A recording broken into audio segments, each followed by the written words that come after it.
Boa tarde, meus amados irmãos e amigos, que a graça e a paz de nosso Senhor e Salvador Jesus Cristo esteja com todos vocês. Hoje nós daremos início a uma série de mensagens em João capítulo 8 e hoje nós vamos estar transmitindo essa live em horário extraordinário, né? Às 14 horas, geralmente nós fazemos às 19h30, mas por motivos de compromisso faremos essa live mais cedo. E sábado passado nós iríamos transmitir essa primeira mensagem, mas não foi possível, e hoje nós daremos início então a essa série de mensagens. Qual é a missão de Jesus no mundo? Ela começa em João 8, capítulo 8 de João, que nós vamos refletir durante algumas semanas. E quando nós fazemos essa pergunta, qual é a missão de Jesus no mundo, ela nos remete a uma outra pergunta. Qual é a missão do cristão no mundo? Qual é a nossa missão no mundo? Então, quando fazemos essa pergunta de qual é a missão de Jesus aqui descrita em João 8, a partir do verso 12, nós também precisamos fazer essa pergunta a nós mesmos. Qual é a minha missão como cristão no mundo? O que Jesus ele quer de cada um de nós que confessamos o seu nome, cada um de nós que o aceitamos como Senhor e Salvador de nossas vidas. E hoje nós vamos compartilhar 5 lições acerca dessa missão de Jesus, quando Jesus faz o discurso sobre sua missão no mundo. E essa missão, consequentemente, seria dada à sua igreja, aos cristãos, que após a ascensão de Cristo seriam as pessoas que Deus iria usar no decorrer dos tempos para anunciar esse Cristo, o Evangelho da Salvação. Então te convido a ler comigo João capítulo 8, nós vamos ler do verso 12 ao verso 20. E a palavra do Senhor diz assim: Falou-lhes, pois, Jesus outra vez, dizendo: Eu sou a luz do mundo. Quem me segue não andará em trevas, mas terá a luz da vida. Disseram-lhe, pois, os fariseus: Tu testificas de ti mesmo, o teu testemunho não é verdadeiro. Respondeu Jesus e disse-lhes: Ainda que eu testifico de mim mesmo, o meu testemunho é verdadeiro, porque sei de onde vim e para onde vou, mas vós não sabeis de onde vim, nem para onde vou. Vós julgais segundo a carne, eu a ninguém julgo. E se na verdade julgo, o meu juízo é verdadeiro, porque não sou eu só, mas eu e o Pai que me enviou. E na vossa lei está também escrito que o testemunho de 2 homens é verdadeiro. Eu sou o que testifico de mim mesmo, e de mim testifica também o Pai que me enviou. Disseram-lhe, pois, onde está o teu Pai? Jesus respondeu: Não me conheceis a mim, nem a meu Pai. Se vós me conhecesses a mim, também conheceríeis a meu Pai.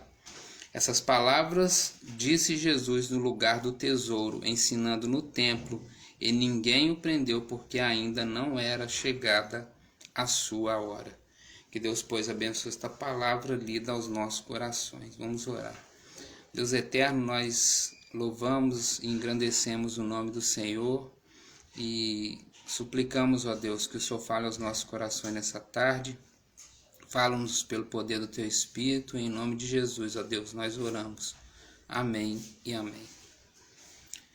Então, meus irmãos, qual é a missão de Jesus no mundo é descrita aqui? E qual é a missão que Ele deixou para nós como servos dEle? A primeira lição é que Jesus começa fazendo o seu discurso, falando àquelas pessoas, aos religiosos. Falou-lhes, pois, Jesus outra vez, dizendo: Eu sou a luz do mundo.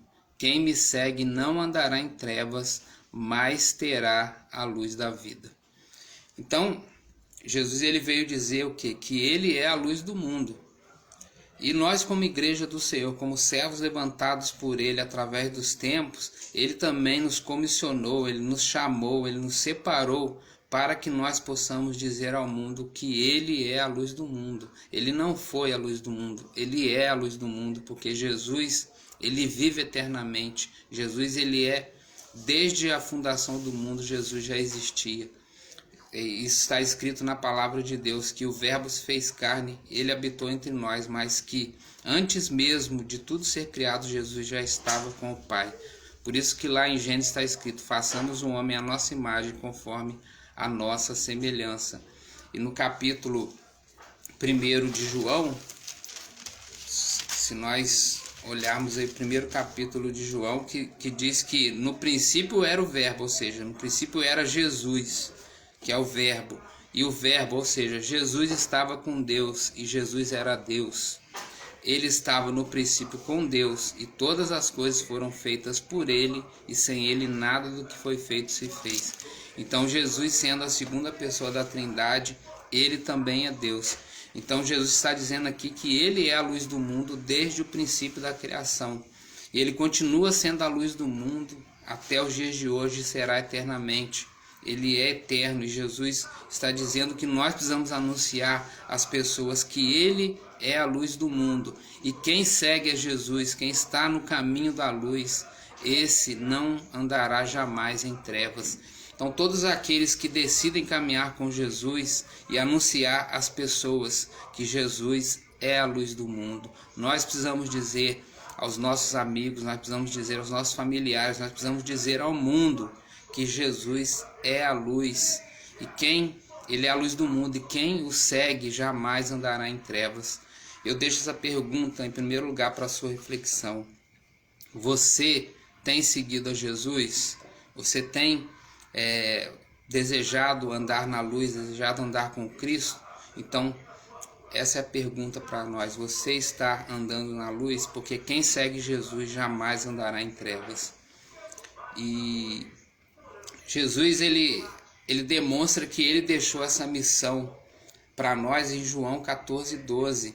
Ele diz que aqueles que o seguem, aqueles que creem nele, farão as obras que ele faz e as farão maiores ainda. Portanto, dizer ao mundo que Jesus é a luz do mundo nos remete a essa missão do compartilhar do Evangelho, do compartilhar da palavra de Deus, de levar esse testemunho verdadeiro às pessoas que estão distantes de Deus. Então, as pessoas que creem em Cristo, as pessoas que andam na luz, farão as obras que Jesus fez, e ele mesmo promete que essas pessoas que creem nele farão obras ainda maiores do que a que ele fez, porque ele disse: eu voltarei para o Pai. Mas ele nos derramou do seu Espírito Santo para que nós tenhamos capacidade vinda de Deus para poder realizar essa tão grande obra, esse tão grande privilégio de anunciar ao mundo que Jesus é a luz do mundo e quem segue Jesus jamais andará em trevas. Que você tome essa decisão, você meu amigo, você que me acompanha pelas redes sociais. Se você ainda não tomou essa decisão, tome essa decisão de andar na luz, de andar no caminho, verdade e a vida, que é o Senhor Jesus Cristo. Em segundo lugar, Jesus, a segunda lição que ele ensina sobre a sua missão no mundo é que Jesus é o Filho de Deus e que o Pai o enviou ao mundo. Ele é o Salvador de todas as pessoas, ele é o seu Salvador, ele é o meu Salvador. Ele precisa que nós abramos o coração, como diz lá na palavra em Apocalipse 3:20, eis que estou à porta e bato, se alguém ouvir a minha voz, abrir a porta do seu coração, entrarei, cearei com ele, ele comigo. Eu serei o seu Deus, ele será o meu povo. Jesus quer ser o seu Salvador, ele quer ser Senhor da sua vida. E no texto, no verso 13, vai nos falar, 13-16, disseram, pois, os fariseus, tu testificas de ti mesmo, o teu testemunho não é verdadeiro. Respondeu Jesus e disse, ainda que testifico de mim mesmo, o meu testemunho é verdadeiro, porque sei de onde vim. Jesus veio do céu, então sabia de onde tinha vindo e para onde ele iria voltar. Jesus veio do céu e iria voltar para o céu. E nós fomos criados para viver também com Jesus na eternidade, como filhos de Deus. Então Jesus ele diz que não sabeis de onde eu vim, nem para onde vou. Vós julgais segundo a carne, eu a ninguém julgo. E se na verdade julgo, meu juízo é verdadeiro, porque não sou eu só, mas eu e o Pai que me enviou. Então Jesus estava dizendo aqui que ele e o Pai são um. E que após a sua missão no mundo, o Espírito Santo seria derramado sobre toda a carne. Está escrito lá em Atos dos Apóstolos, e essa profecia feita pelo pelo profeta Joel no Antigo Testamento, em que o profeta Joel profetizava acerca do derramar do Espírito Santo, que ele seria derramado sobre toda a carne, sobre todos aqueles que aceitassem Jesus como Senhor e Salvador. Então, nós precisamos testificar que Jesus é o verdadeiro, que ele é o Filho de Deus e que ele tem poder. Ele é poderoso para salvar todas as pessoas que o aceitam como Salvador. Então a nossa missão no mundo é dizer que Jesus é o Filho de Deus, o enviado do Senhor, que ele enviou ao mundo para morrer por todos os pecados, os seus pecados, os meus pecados, os nossos pecados, para nos garantir vida eterna e para que nós tenhamos plena vida em seu nome. Essa é a segunda missão de Jesus descrita aqui. Em João capítulo 8, verso 13 a 16. E ele diz que o juízo dele é verdadeiro, o juízo dele, porque ele e o Pai juntamente são as pessoas que vão nos julgar naquele grande dia.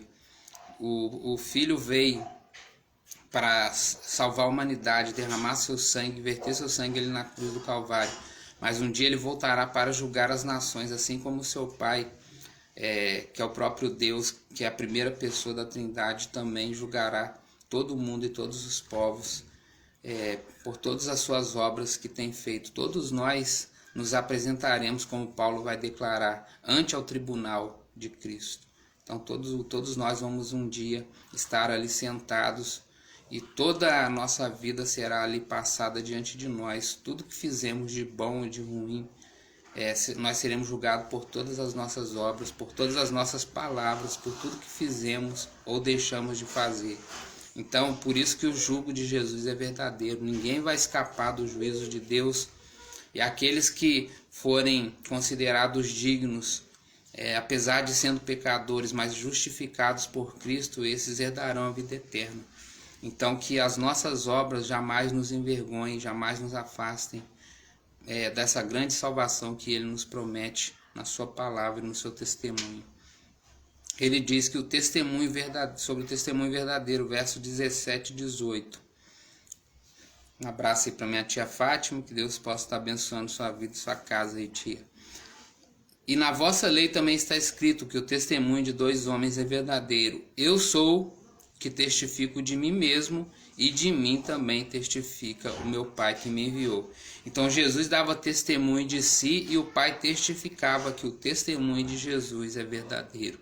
Então nós precisamos dizer ao mundo que o testemunho de Jesus, que as palavras proferidas por Deus nas Escrituras, dadas aos seus servos, que a Bíblia é a palavra de Deus, que o Evangelho é a palavra de Jesus Cristo, são os seus ensinamentos para que o homem de Deus, como Paulo vai dizer, seja perfeito, perfeitamente instruído para toda boa obra.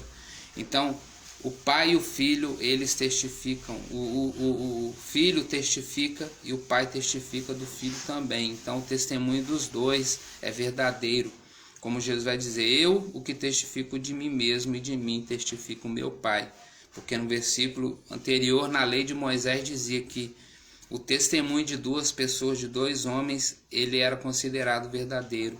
E aqui Jesus está dizendo que eu dou testemunho de mim e meu Pai também confirma o meu testemunho. Por isso o meu testemunho é verdadeiro. E nós precisamos também ter um testemunho verdadeiro acerca de Cristo.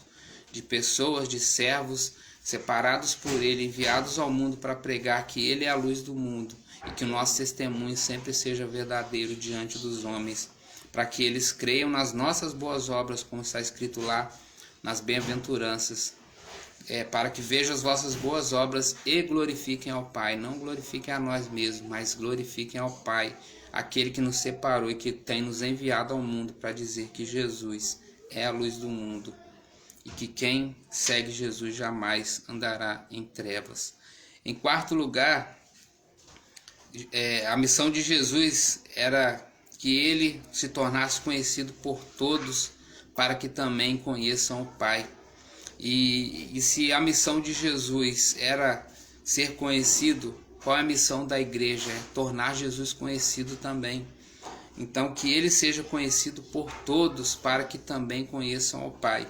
Olha que diz aí o verso 19. Disseram-lhe, pois, onde está o teu Pai? Jesus respondeu: não me conheceis a mim nem a meu Pai. Se vós me conhecesseis a mim, também conheceriam a meu Pai.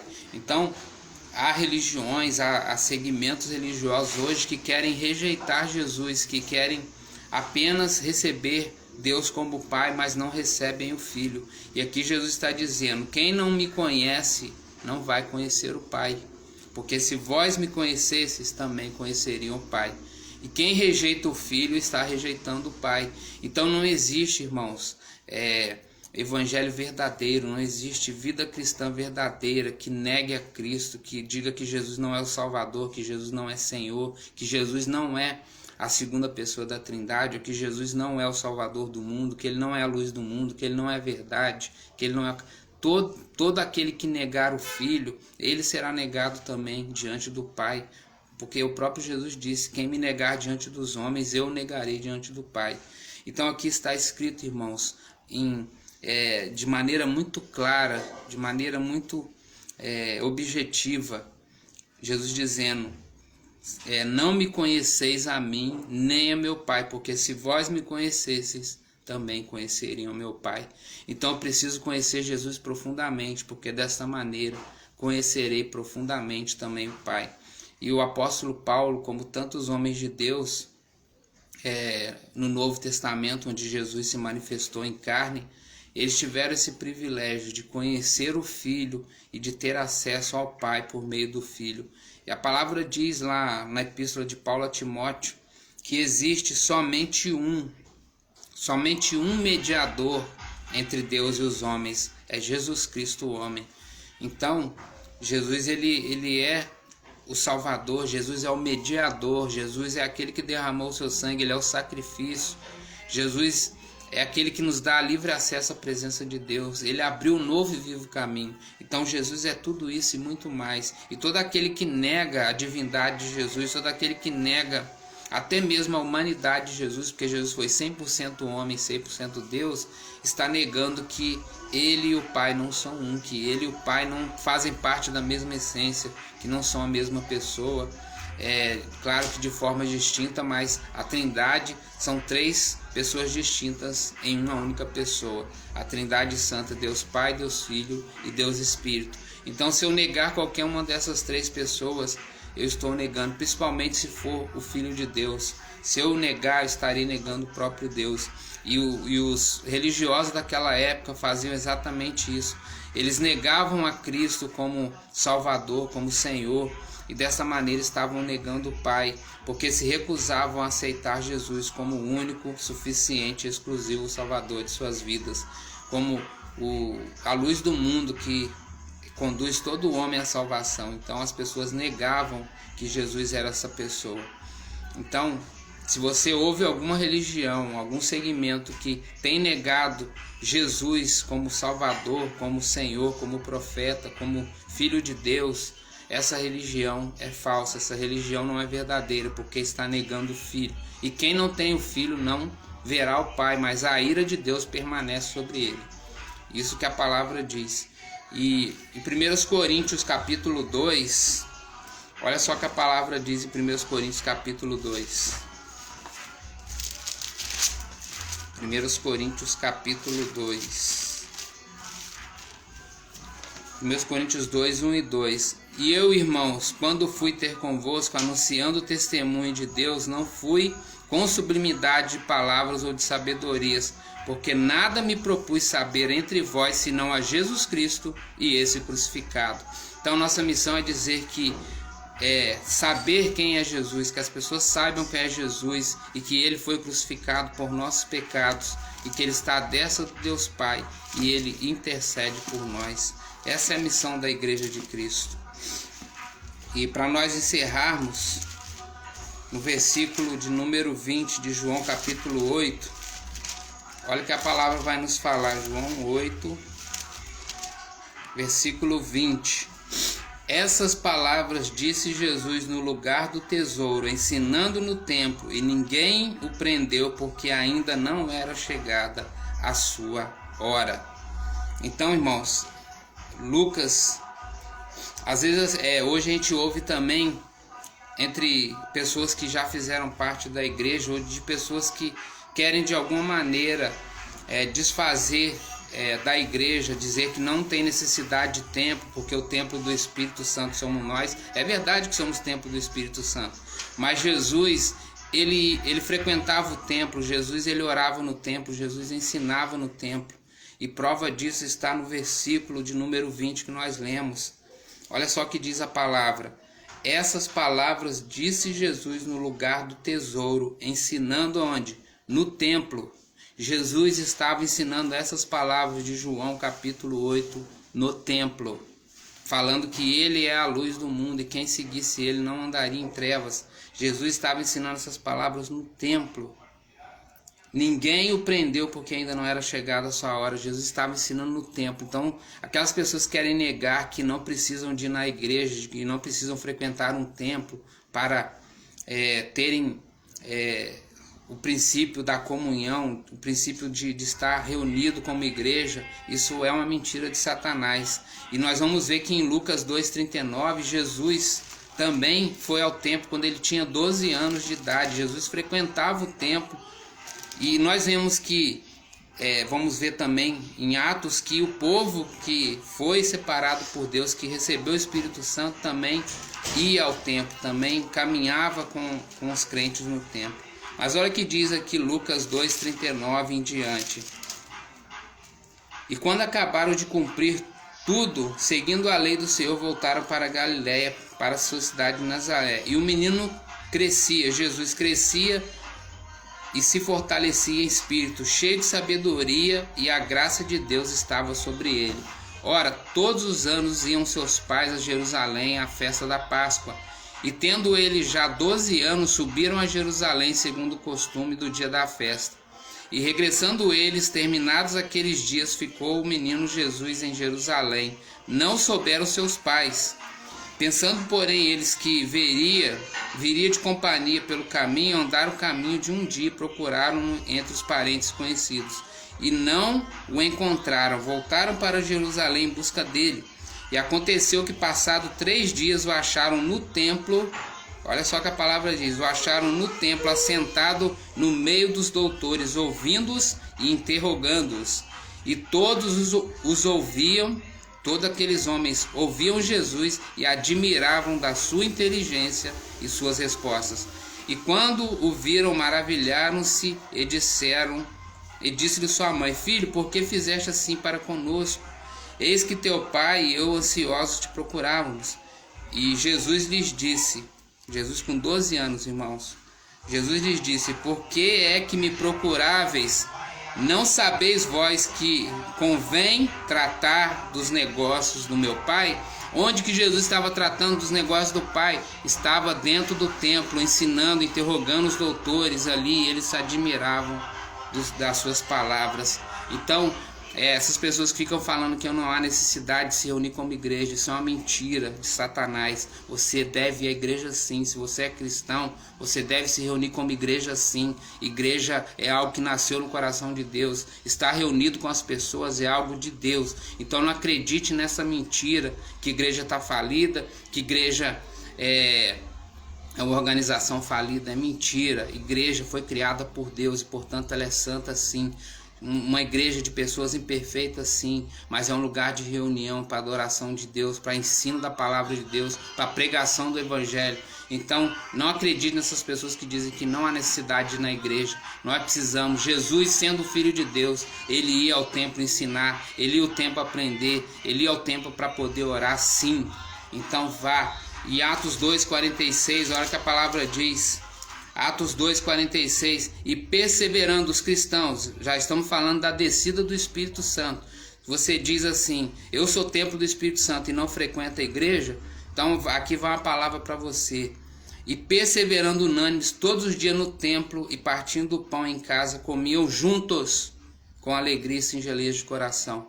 Os cristãos frequentavam a igreja mesmo depois da descida do Espírito Santo. Então não venha dar essa desculpa que você não precisa de estar no templo, de estar reunido com a igreja, de estar cultuando a Deus, de estar aprendendo, de estar ensinando, de estar ali ouvindo a palavra. Isso é uma mentira. A igreja, quando começou aqui Paulo ele plantou várias igrejas em vários países e lugares, e ali as pessoas se reuniam sim como igreja. Então essas pessoas que dizem que não querem frequentar a igreja é porque eles não querem vencer o seu orgulho, não querem vencer as suas próprias pretensões, porque a Bíblia diz que nós precisamos considerar nossos irmãos, estimular uns aos outros para que nós não abandonemos a nossa congregação. Está lá em Hebreus capítulo 10, se não me falha a memória, e também a palavra diz que nós precisamos suportar uns aos outros. Existe gente difícil na igreja? Existe sim, existe gente que ainda às vezes não está transformada, mesmo frequentando, existe, mas Jesus frequentou o templo, os apóstolos frequentavam o templo, os apóstolos viviam com pessoas difíceis e eles passaram por tudo isso, e nós às vezes queremos fazer a nossa própria vontade e dizer que não tem necessidade da igreja. Jesus ensinou no templo, ele foi ao templo com 12 anos, Jesus ia ao templo com frequência ensinar e orar, e ele também, em Atos dos Apóstolos, após a descida do Espírito Santo, as pessoas se reuniam unânimes, elas estavam ali todos os dias presentes no templo para se reunir como igreja do Senhor. Então, que você ouça essa palavra. Qual é a sua missão no mundo? Qual é a sua missão como cristão? É a missão de Jesus, de você, como alguém que Deus tem levantado para ensinar, você ensinar no templo. Como alguém que Deus tem levantado para fazer parte da igreja, você está no templo orando com seus irmãos, aprendendo com seus irmãos, ouvindo a palavra de Deus, intercedendo pelas pessoas. Aí você está sendo verdadeiramente imitador de Cristo. Não adianta viver o evangelho pela metade, não adianta querer viver o evangelho meia boca, não adianta querer viver o evangelho da sua maneira. Se Jesus instituiu a sua igreja, se ele colocou nela os seus princípios e valores, uma vez que você e eu desprezamos esses princípios e valores, nós não estamos imitando a Cristo, não. Nós estamos fazendo a nossa vontade e não a dele. Portanto, se você está longe da igreja, se você se afastou da igreja por algum motivo, eu estou dizendo, não eu, mas o Senhor, volte para a igreja, volte a frequentar o templo, volte a conviver com as pessoas, volte a ter comunhão com o corpo de Cristo, porque você está como se fosse um membro amputado. Já viu um membro amputado ter vida, irmãos? Quando uma pessoa perde uma parte do corpo, um membro ali é amputado, ele perde a sua função, ele perde a sua vida. E como que uma pessoa longe da igreja, longe do corpo de Cristo, quer ter vida com Deus? Se você quebrou o princípio da comunhão, o princípio de ser igreja como corpo, com partes diferentes, mas todo mundo importante, como que você diz que é igreja? Então, igreja frequenta o templo sim, igreja tem comunhão, igreja tem vida com Deus, porque também ama primeiro a Deus, mas ama também os seus irmãos. O primeiro e segundo mandamento, onde depende toda a lei e os profetas. Ame a Deus sobre todas as coisas, ame ao próximo como a ti mesmo. Então, isso só é possível se nós vencemos o nosso orgulho e passarmos a conviver como igreja do Senhor, verdadeiramente transformada, remida pelo sangue do Senhor Jesus Cristo. Amém? Que Deus te abençoe com o amor de Deus o Pai, a graça consoladora de Jesus Cristo e as doces consolações do Espírito Santo de Deus estejam sobre sua casa, sobre sua vida, não somente hoje, mas para todo sempre. Amém e amém. Que Deus te abençoe em nome de Jesus. Amém e amém.